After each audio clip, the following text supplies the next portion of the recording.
in the year of our Lord 1565. The sea itself turned black with sails. 40,000 strong the crescent came. Janissaries, Saipais, the pride of the port, to erase a rock called Malta from the map of Christendom. 500 knights in black and white, the last of the Hospitallers, the Order of St. John, stood with a few thousand Maltese souls behind crumbling walls and ancient faith. At their head, Jean de Valette, 70 winters old, scarred by a lifetime of war, eyes still burning like coals.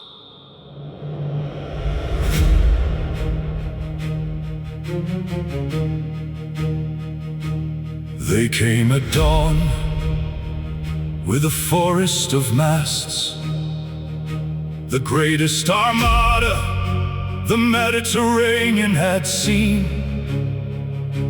Mustafa Pasha swore the island would fall in days. Dragut the corsair laughed and sharpened his steel. But Valette looked down from the battlements and said, "We are already dead men. All that remains is how we die." Hold the line, hold the stone, hold the cross against the tide. For God and St. John, for the last free shore, we will not kneel, we will not break, though the world itself comes against us.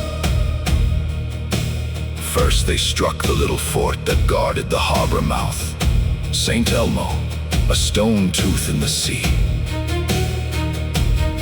Day after day the guns of hell spoke.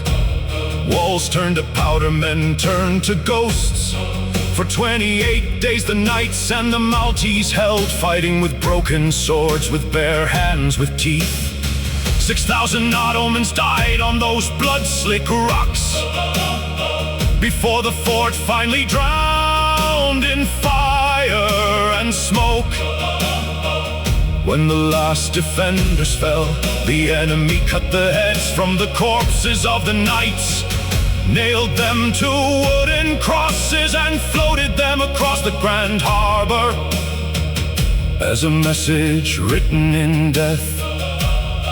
Valette answered without words. He ordered the Turkish prisoners beheaded and their heads fired from the cannons back into the enemy camp. June burned, July bled. The island became a furnace of ash and flies. Men boiled leather for soup. They drank rainwater mixed with blood. Wounded knights dragged themselves back to the walls, with rosaries clenched in blackened fingers. Every night the same prayer rose from the rubble.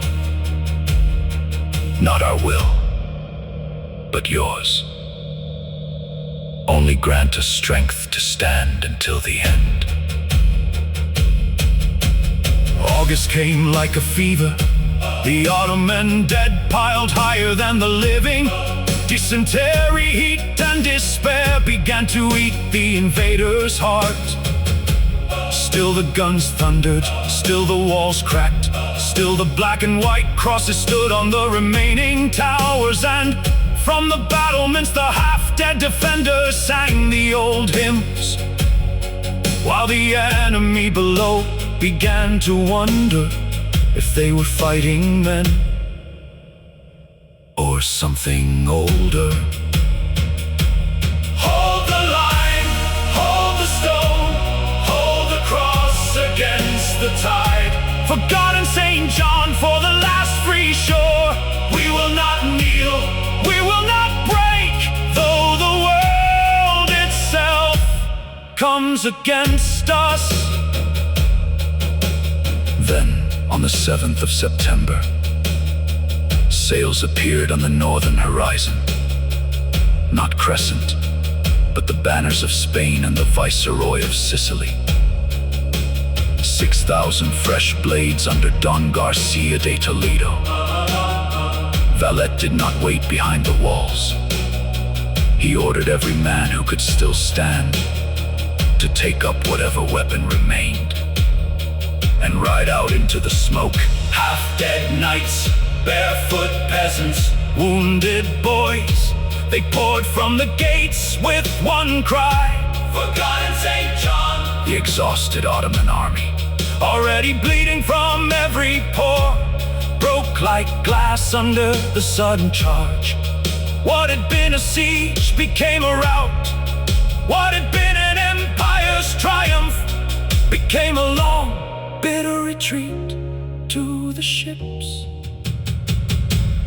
Hold the line, hold the stone, hold the cross against the tide. 30,000 of the enemy lay cold upon the rock, and the last Crusader island still flew the 8-pointed cross.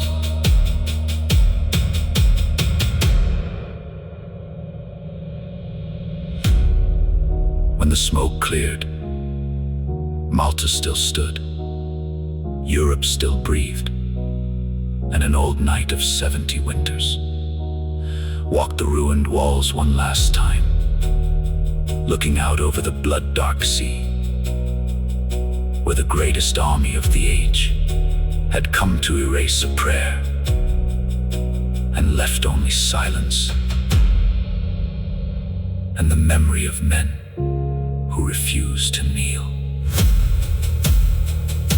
The cross still stands on the rock, and the rock still remembers.